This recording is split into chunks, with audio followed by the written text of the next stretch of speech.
Hi, I'm Amy. I'll be running this today. Great. So I think this is going to happen. So each student will ask you a question that they've picked out themselves. So we've got a mix of primary school children and secondary school children from all the schools in our trust. But I'm going to start off today with my question. Sure. So I was wondering, did you always want to be a writer? If so, why? And if not, how did you get into it? Yeah, that's a really, really good question. I think I probably did. When I was writing my last book, I was looking about in my old bits and pieces stored in an old cupboard. At the back of this cupboard, I found a notebook, which it was a book that had been given to me by my dad when I was about 13 or 14, I suppose. And this book, I filled it as, I started it writing as a journal, but it ended up being sort of like, I paste pictures in there and I do like drawings and paintings and then write about things that interested me. It's funny looking back at this, which is a long time ago, and I realized I'd written about all the things that I've written books about.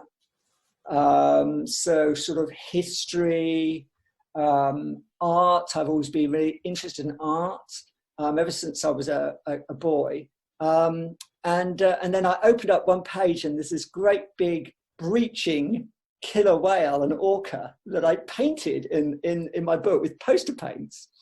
And I borrowed my mum's clear nail varnish to paint over the whale to make it look all glossy and wet like they do when in the wild. And I realized at the age of 13 or 14, I'd actually probably didn't need to bother writing it in my books. I'd already done it. So yeah, I always loved books. You know, I was obsessed with reading. You know, breakfast table, my mum was always saying, "Put that book down," or "Put that down." You know, get on with it. Got to go to school and whatever. But I'm really, you know, I'm really interested in the Aztecs, and you know, I'm really interested in dinosaurs. And everyone is, you know. But for me, I love the physical shape of books and what they could contain, and I love pictures, so I put pictures in my books because I love pictures and books. I mean, I think they are a really interesting aspect of writing. Yeah, great question, Amy. Emma Latchford from Castlebatch next. Great. Hi, Philip. Hello, Emma. How hard was it to get your first book published? A really good question. So I was a lot of these things were to do with luck. And I used to be a punk rocker, and I had bright red hair with 4 earrings and all sorts of weird clothes and stuff. And I worked in London after I left college. I did a degree in English and history, but I was really into music and I loved bands and things. And I actually ended up running my own record label, which is extraordinary, another story in itself. But I actually started writing because I started reviewing bands, like groups, performances, and I got things published, and I got more things published, and I started writing for a magazine called The Face, and then I actually got to get pieces published in The Guardian and The Observer, and I'd started writing. I'd got really interested in this strange, eccentric artist who lived in just outside Salisbury, near Amesbury. And he was really an extraordinary person. He knew a lot of famous people from the 1920s, people like Virginia Woolf and Siegfried Sassoon and all these very interesting people, writers. Anyway, I got to meet him, and he was very eccentric, living in this house which was all overgrown, and there were big palm trees in the garden because he loved to travel. He loved the south of France, but he couldn't travel anymore. He was sort of a recluse. And so he built the south of France in his garden. He'd had tropical lizards in the garden. He was just really crazy, eccentric person. And I met him, and it was amazing because it was like going into the past. It was going back 100 years or something. And I wrote a piece about him for the Observer newspaper. And for some reason, they really liked it. It was a very interesting story. And because that was published in the Observer newspaper, and they published on the front page of the review section, I actually approached a publisher, Hamish Hamilton, a quite well-known publisher, and said, would be interested in a book about him. And it was just entirely luck, because this piece had appeared in the newspaper, and they actually commissioned me to write a book. So it was a lot of these things are to do with luck, but also I think the most important thing about writing is to write about what really interests you. And if you're really interested in it, your reader's going to be really interested in it. And a really great story. Everything about writing, whether it's non-fiction or fiction or poetry, or whatever, it's the story. And that story comes best if it comes from your passion. We've got Sophie from Castlebatch. Great. Hello, Philip. Hi, Sophie. I see from your website that you swim in the sea every day. Have you ever swum with wild dolphins? And if so, what was the experience like? I have. I've been very lucky because of my books, and I sometimes get to go to great places. I get invited to go to great, amazingly, sometimes even get paid to go to great places like New Zealand and Sri Lanka. And in both places I've swum with dolphins. I don't want to make people feel jealous, but I have actually swum with 300 dolphins all at once. And that was in New Zealand. And they were dolphins called dusky dolphins, because they have like markings on them, look like powdery and dusky. And the thing about dusky dolphins is they're really acrobatic. So they're, a lot of dolphins will jump like that. These ones go and do these like spinning jumps. It's incredible. And I was in the water swimming with them, and they were just like going under my arms and in between my legs and over my shoulders. And it was as though they were saying to me, like, you're not very good at this swimming thing, you humans, are you? And that was really special. And the thing about dolphins is that I think the reason why we like dolphins is because they're kind of like watery versions of us, because they're kind of the same shape as us, well, the same length of us anyway. But they're wearing dolphin wetsuits. And, the way they're so smooth, they seem to us to be really having fun. And actually, that's what I think they're doing. They're having fun. Josh Keys from Will. Right. What's the most rewarding thing about being a professor of creative writing? It's meeting students, definitely. Meeting students, getting amazing writing, getting amazing ideas. I'm very lucky because I get to meet young people who have extraordinary talents. It's my job to help them realize their talents and help them shape the way they think or the way they express themselves. But definitely the best thing is that I can completely gobsmacked by sometimes what people come up with. I mean, just things from the imagination, things that had never occurred to me. Because when you're young, you really are thinking in a very adventurous way, because you have so many aspirations and ambitions and energy and curiosity. If you're a writer, the one thing you really need to do is to be curious. Right? Young people are curious. They're just exciting. And to see great writing coming out of that is even more amazing. Thank you. To Poppy. Right. My question is, what were the early influences on your writing and how did they manifest in your work? Really, really good question. So I was always really interested in history. I love the fact that when I walked to school, there might be these almost physically under the ground as I walked, there was kind of these stories sort of buried in the ground, the past. I used to think about, well, who walked down this? The school I went to is a really old school. It was an 18th century school. In fact, Jane Austen, the great writer, she used to visit there. But also I discovered that there were tunnels under the school. And that really sparked my imagination. Where did these tunnels go? Obviously, we weren't allowed to go in the tunnels. They were forbidden. Although between you and me, we did go in them, but officially that's not the case.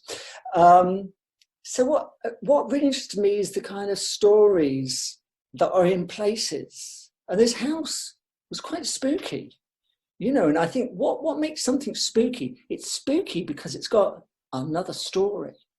You know, it might be a dark story of ghosts, or it might be a happy story of, you know, young lovers, or something extraordinary that someone had invented there, or some amazing connection to the past. Those are the things when I was growing up. And actually for me, they were also sparked by our local library in Southampton, where I live. Every Thursday evening, because it had late opening at the library, my dad used to take me and my sisters down to the library. And for me, it was like being in a sweet shop, getting these incredible books, you know, which, you know, you didn't have to buy them. You could collect your own books. And I'd go home and like, wow. And I'd read about dinosaurs and ghosts and Aztecs. I said I was really interested in Aztecs. I used to dress up as an Aztec. I was like dressing up at stuff, you know, like you do when you're a kid, don't you? And yeah, so those are the influences on me. And then as I grew up, you know, I became interested in art, in natural history, in animals, especially whales. They've always really fascinated me since I was very little. So yeah, that's a really good question. Emma Houston from Castle Batch, please. Hi. Hi, Emma. My question is, if you saw someone on a train or a bus reading your book, would you go over and say something? I did that once. Did that once to someone. They thought I was mad. They were quite scared. I think they thought I was just a bit of a loony. So actually, since then, I kind of resisted it, because I do occasionally see people read my book. The funniest story about that, actually, is not about someone reading my book, is that when my first book was published, and I went into the bookshop in London, in Hampstead in London, and there was a pile of my books on the front table in the shop. Wow, that's amazing, that's so exciting. And I went up to the manager and I said, that's my book. Do you want me to sign copies? Because I knew you could go and sign copies. And that. So he said, well, how do I know it's you? And I said, well, look, there's a photograph of me on the inside cover. And he opened the book up and he looked and said, oh, you look quite handsome in the picture. I thought, thank you very much.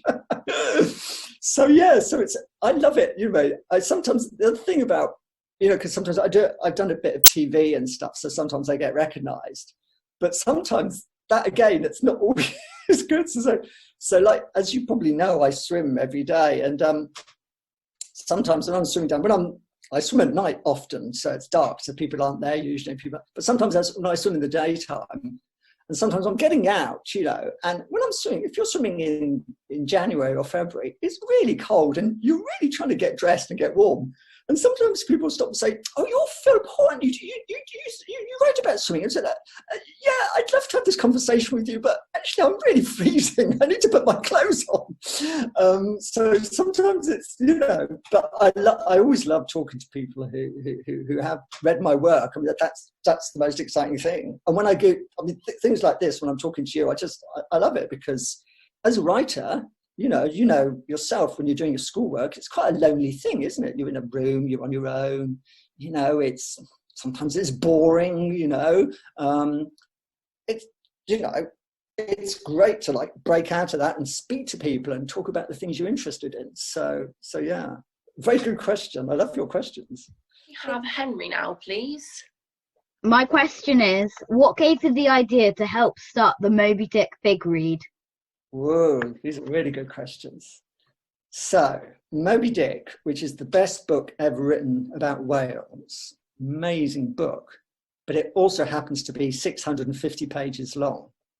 So, a lot of people don't read it because it's just huge. We had the idea, because I've been in America where they do marathon readings of Moby Dick. So they read that, you know, they invite different people, members of the public and actors and all sorts of people to get up and read Moby Dick. And it goes on for 36 hours straight through. So and they do it in a museum, a whaling museum in Massachusetts. And so it goes on all night. So people sleep there in the museum. It's really good fun. Kids do it. It's really crazy and funny. And so we thought we could do that, but to do it online. So this is back in 2012. So we started inviting people to read. And because I worked in music business and stuff, I've got to know some people who got to know other people. So we were able to invite people like Sir David Attenborough and Benedict Cumberbatch and Stephen Fry, Tilda Swinton. And I suddenly realized, wow, this is quite amazing. And then we released it online and got 10 million hits. It's had 10 million hits. But the idea behind it was, these amazing books, famous books, which people sometimes don't have time to read. Well, we read them for you. So it's like a bit like an audio book in a way, but it's free and it's all different people, all different voices. It was trying to make it accessible to the modern age, to bring it into the digital age. This amazing book, which was published in 1850, but it's a really modern book when you look at it. And actually the chapter that's read by Sir David Attenborough for us actually discusses the idea of whales going extinct. Now that's back in 1850. No one else really had the imagination to think that actually if we go on killing these whales, they will go extinct. They're not an endless resource.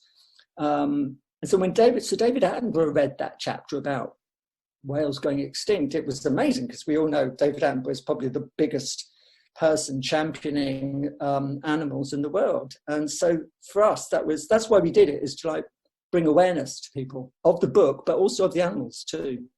Have Dawson from King Alfred's now. Hi. Hi, Dawson. I've seen lots of your books feature sea or the ocean in the title. So what inspired you to write about the sea and the ocean? Well, it's a really odd story, actually. It's a very good question as well. What inspired me was I was so scared of the sea. I'm talking to you from Southampton, where I live now. I've lived in London as well, but I live in the house where I grew up. And the house where I grew up is only a mile away from the sea. But as a boy, I was really scared of the water. So scared. I was so scared that even when I saw books, which I got from the library, which had fishes, those deep sea fish, anglerfish, where their mouths are huge, wide open, they've got luminous slurs. I thought, if I touched that picture, I'd be dragged down into the bottom of the sea and be eaten by these fish. I mean, it's a crazy idea. But it made me really scared about the sea. And there are good reasons to be scared about the sea. Number one, you can get drowned in it. Number two, there are creatures in it that can, impact you, shall we say, like sharks and squid and things like that, and pufferfish and all these things. But actually, generally, the sea is, if you are aware of what you're doing, it's actually years old. And so, having learned to swim that late on in life, I just thought, whoa, I've got to make up for lost time. And I went crazy. I still am a bit crazy because I go swimming every day in the sea. I love it because it's just freedom. I mean, I don't do it for the exercise. I don't do it because it's like a sporty thing. I do it so you can be in the water with animals. Sometimes seals pop up beside me, wild birds like cormorants. If you're lucky, somewhere in foreign places, or even in England, sometimes you will see a dolphin, maybe even whales. But that's what really, and the idea about the sea also, it's so mysterious. Most of the life on this planet lives in the sea, yet we know almost nothing about it. We know more about the surface of the moon than we do about the depths of the sea. More people have been to the moon than the very deepest parts. That's just amazing. That's discovered the mysterious, the strange world. But it's just there. It's just there. You Archie from Will. Great. Hi, Philip. My question to you Hi, is... Archie. Hi. Did you expect your book, The Whale, to win the 2009 BBC Samuel Johnson Prize for Non-Fiction? Really good question. Very nice question, thank you. But no, I didn't. I just didn't think it was going to happen. And what it was quite interesting because it was announced, and then they'd have a long list of, that's maybe 50 books. I can't remember how many books was on the long list, quite a lot of books. And you think, oh, that's really nice, you know, that's something. And then they announced the short list. I thought, oh my goodness. And what really did get me excited was that my brother-in-law, my sister's husband, they lived down in Tavistock, and I was staying with them, and he said he was looking online or something, and he realised that Ladbrokes, who are the gambling, they're gambling, the odds on my winnings suddenly went really up. And I thought, oh, blimey, that's really exciting. But even so, I went to the ceremony, which was in London, King's Place, in King's Cross. And we went to the ceremony. It was a really posh ceremony. I had to have a white, black jacket and white tie, white shirt and everything. I was had to look smart, and there was like things. Even when they started to announce the prize, I didn't think I was only, and I was sitting there. I had my best friend with me, and he looked at me and said, "It's you." It was like that moment at the Oscars when everything, suddenly the cameras turned and you think, oh my God. And I had no idea. And it was really funny because I went up to the stage and the 4 judges were on the stage there, and I went and kissed them all. I'd never met these people. 2 of them were men. And I was just like, I was just shaking. And it was so exciting because, 15 minutes later, I was live on BBC News. And I was sitting there with, I can't remember the news presenter. What's her name? God, I remember her name in a minute. She's a very famous news presenter. I'm sure it'd be awful if I forgot her name. And suddenly you're stuck in front of the camera and asking all these questions. And it's like you're asking me these questions now. I know the answers a bit more now, but I was so stunned. I was just blathering. I was saying, talking absolute rubbish. And then the next day I was in the front of the Times newspaper and all this, and it's like, that's happening to someone else. It's not happening to me. I can't disguise the fact it was really exciting. It was really great. But, I'd written a lot of books. I mean, that was my 7th book. So I wouldn't say I earned it, but I'd done a lot of work in my life. And so, writing's really hard work. So when something like that happens, it's really exciting. Thank you. Shannon? My question is, after writing several biographies, have you ever considered writing your own? And if not, who would you like to write it? That's a really good question. Who would write the most flattering book? Well, funnily enough, Shannon, it's quite interesting because the past couple of books I've been writing, and even in Leviathan, my book about the whale, I do write about myself a bit, partly to explain my obsession with whales and my trepidation about the sea and things. And I find myself writing a bit more and more. I've just been working on a new book, and I write quite a lot about myself now, about growing up and what interested me and how I came to write. Many of the things we were talking about here now. I don't know who I'd ask to write a book about me. They'd have to be very nice to me and not find all the nasty things. I hope there aren't too many nasty things about myself, but yeah. But imagine, because actually anyone can write a book about you. They can, they can't obviously say things that are untrue about you, but if they're saying true things about you, you can't actually stop them writing them. That's the law, So, the freedom of speech in this country. It's one of the great things about Britain, is that you can criticize people. And, I can publish a book and someone can, in the Sunday Times, can say, well, it's a load of rubbish. And I can't tell him that, I can't stop him doing that, or her. Not often that happens, but sometimes they do.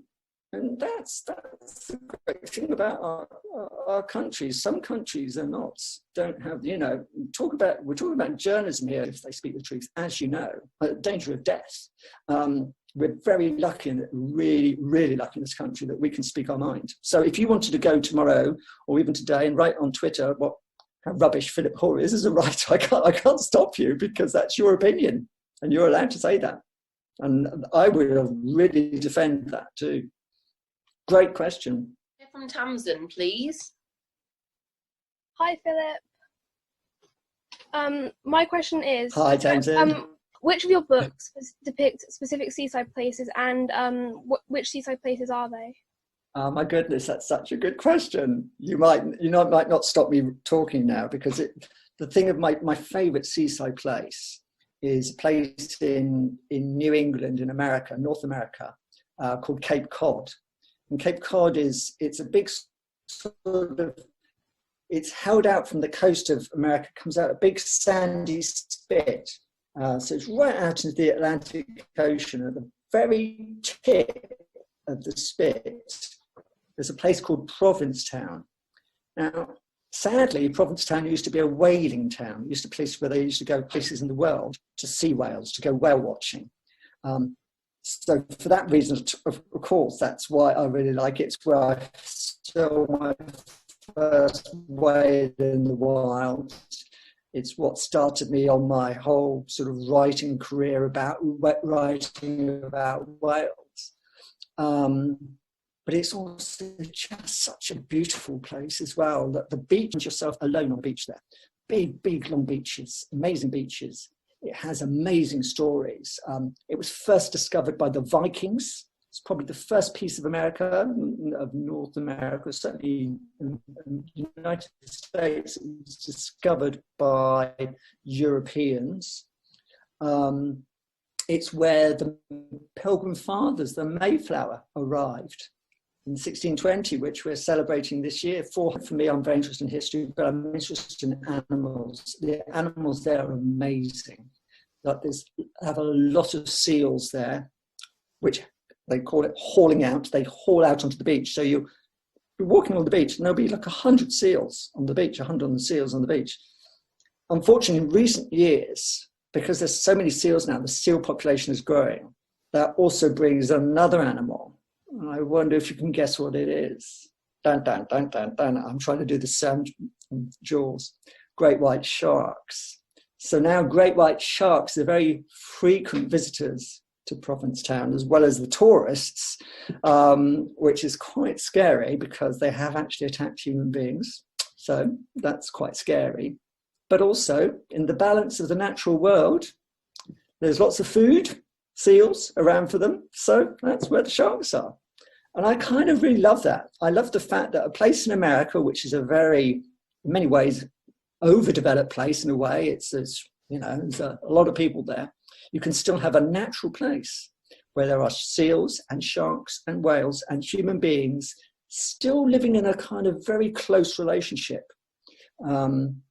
So for all those reasons, and because now I have a lot of friends there, people who do work on science of whales, but artists and writers and pieces, it's a great place for people like that.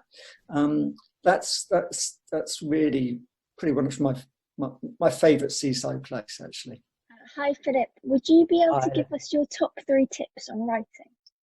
On writing, okay.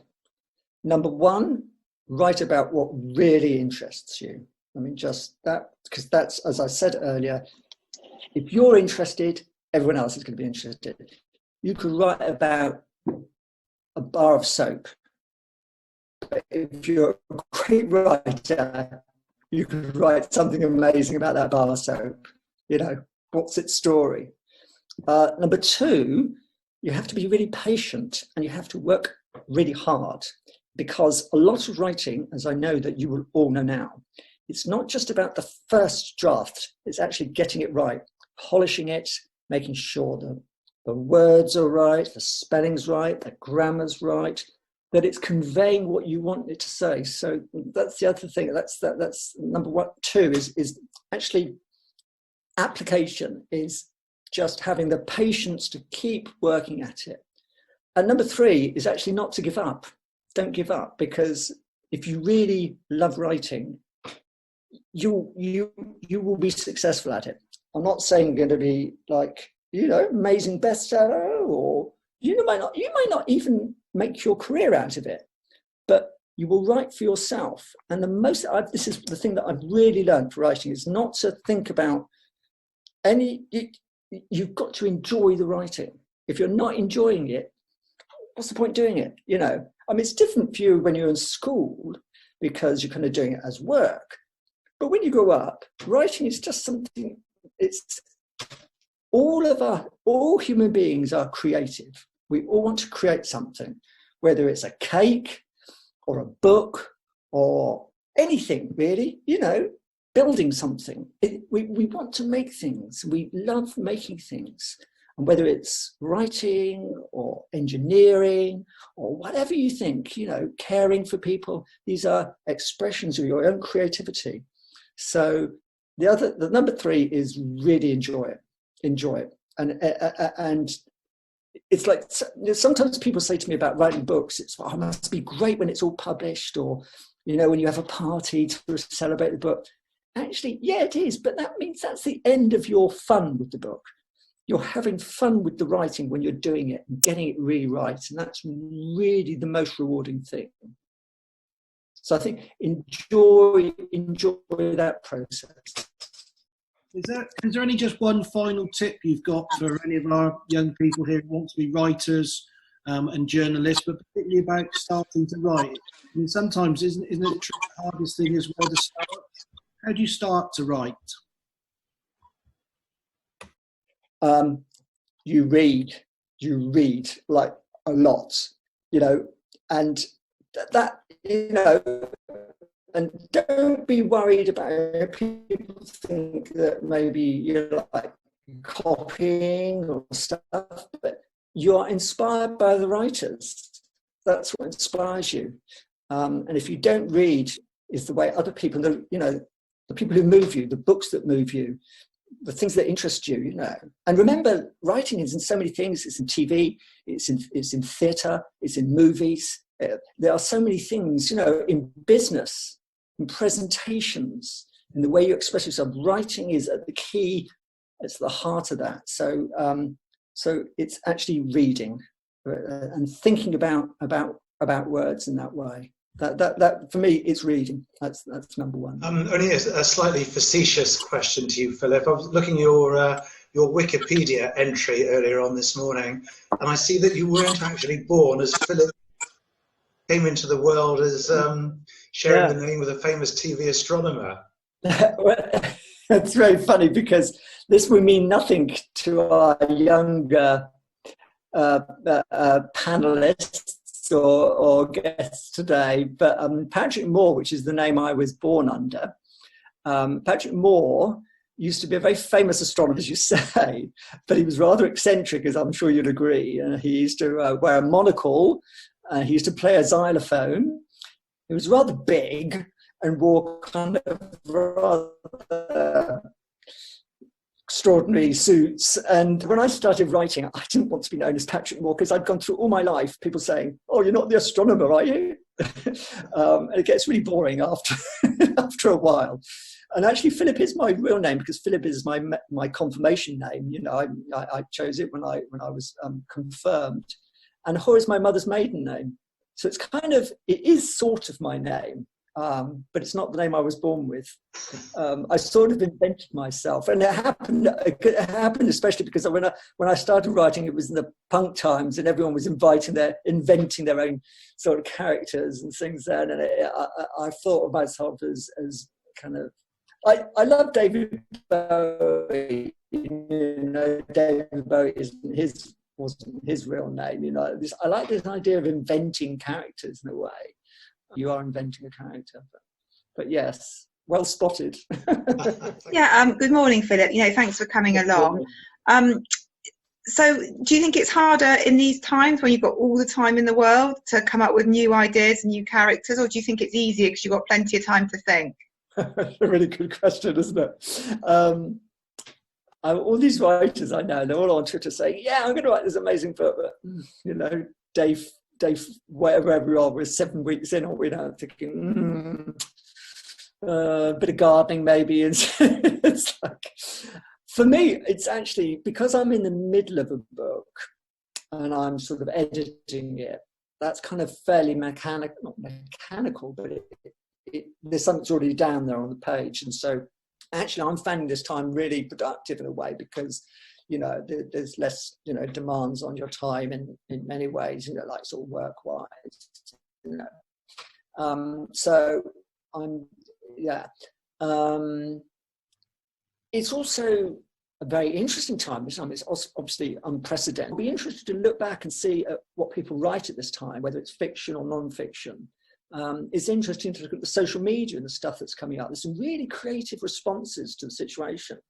And I think that's really interesting. That we've just launched a follow-up to the Moby Dick Big Read, which is it's a reading of the Rime of the Ancient Mariner, and it's read by people like Marianne Faithfull, Iggy Pop, and Jeremy Irons. And it's been quite interesting too to launch that now, because it's we have people at home are getting bored, and so anything new that comes up, and our project is it's a digital project, so it's something that's really suited to this time. So yeah, and I think the other thing actually that your question sort of makes me think of is that it shows you how important art, writing, literature, entertainment, the things that we in Britain, it's one of our greatest exports, if you think about it. We've exported many things,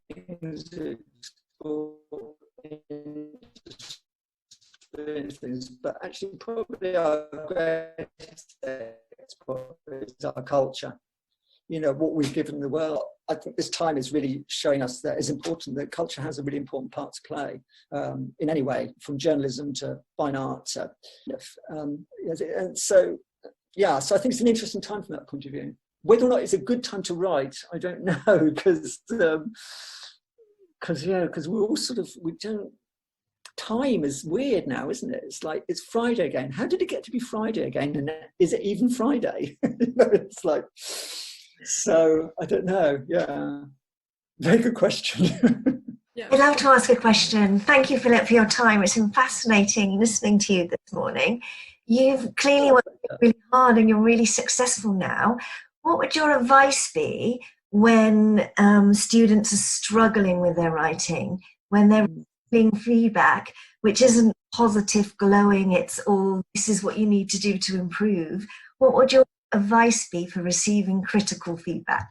Yeah, really, really, really good question. In fact, my book just went to my editor and he came back to me with his notes, and inevitably it's all the bad things that he says that I remember rather than the good things. And it is disheartening because writing, you put your life and your heart and soul into it, don't you? I mean, it's such a personal thing. It's like someone telling you your baby's ugly. It's like, you can't say that.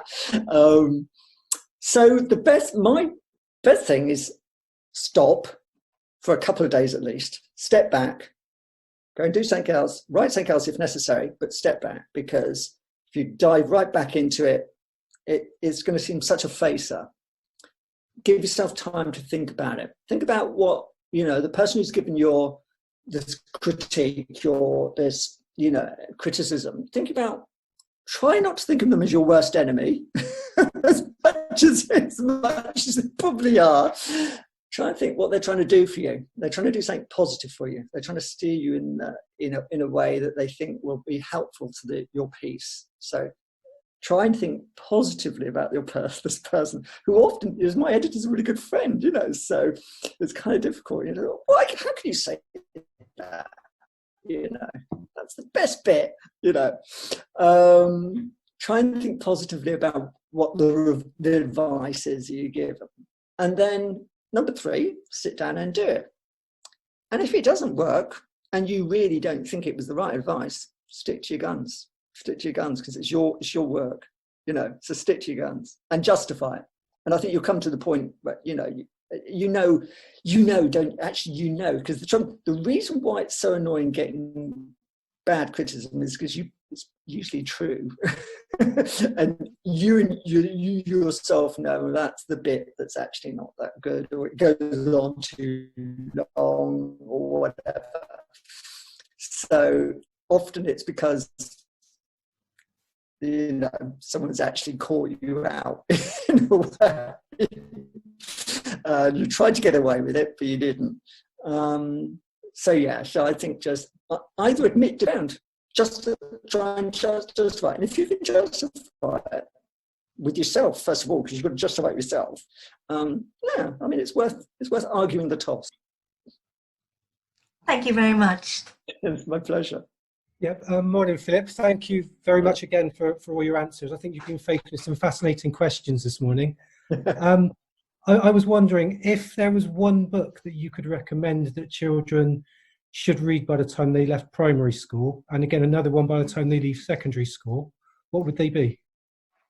Okay, it's a very good question. I